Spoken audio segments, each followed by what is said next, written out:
Now I'm going to show you how this printer works. The first step to turn on the power button. Now you can see the LCD display is light.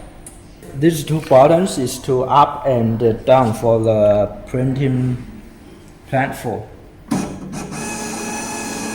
When I press this up, this printing platform will go up.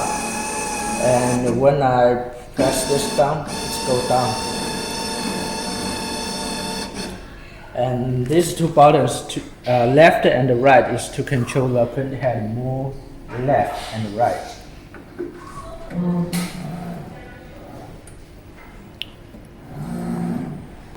And these two buttons is to control the printing platform in and out.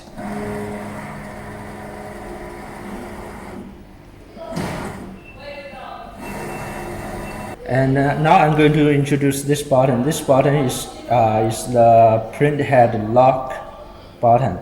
So you can see when the print head goes this one, we just need to press this lock button, and it will go back to the right side, and the print head will be blocked by the cleaning unit.